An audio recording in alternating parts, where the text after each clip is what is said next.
Mahigpit na tinututukan ngayon ang kalusugan ni Janet Lim Napoles. Muli raw kasing tumaas ang kanyang blood pressure kanina. Samantala, bantay sarado rin siya dahil sa dimanoy mga seryosong banta sa kanyang buhay. Live mula sa Laguna, may report si JP Soriano. JP? Jessica, bagaman maayos na raw ang pakiramdam ngayon nitong si Janet Lim Napoles ayon sa PNP ngayong gabi, ay kanina nga ay sumama ang kanyang pakiramdam at tumaas pa ang kanyang blood pressure. Si Napoles, Jessica, ay nananatili pa rin siyempre dito sa kampo ng SAF sa Fort Santo Domingo sa Santa Rosa, Laguna. Iginigiit ng DILG, Jessica, na ito ang pinaka-secured at ligtas na lugar para sa isang katulad ni Napoles. Pero ang sinasabing sobrang higpit na security nito para kay Napoles, siya rin daw posibleng dahilan kung bakit siya nagkasakit. Tinantabayan natin yung pagbaba dito. Kung may isang bagay raw na isinasaalang-alang ang pulisya sa pagdedetain kay Janet Lim Napoles, yan ang kaligtasan ng itinuturong pasimuno umano ng 10 billion peso pork barrel scam.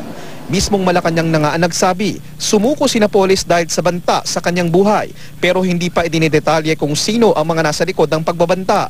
Para sa gobyerno, dalawa naman lang yun Paghandaan natin ito at buhay siyang haharap sa buong puwersa ng ating batas, or may mga mangyayari sa kanya at pagbibintangan na naman yung gobyerno na kasabwat sa pagpapatahimik sa kanya.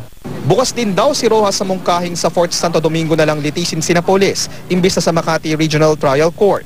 Kung halimbawa nagsimula na yung paglilitis at masyadong mahal, i-reassess natin ulit ito.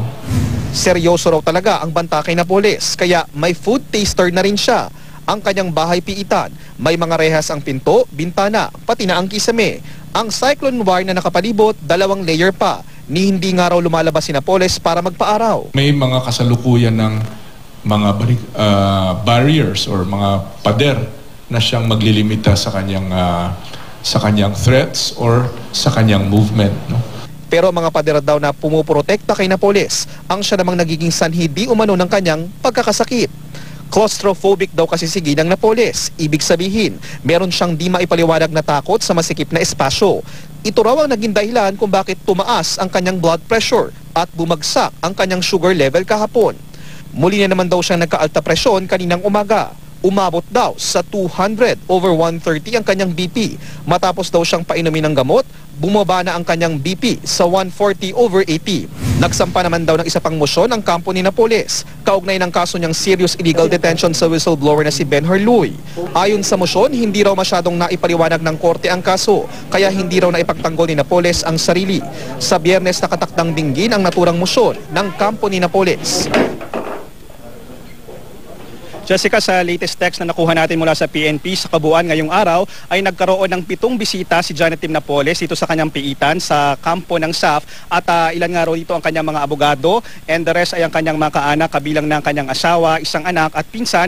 At paglilinaw lang, Jessica, hindi pa rito kasama yung kanyang anak o yung anak ni Napoles na nasa Amerika. Jessica? Maraming salamat, JP Soriano.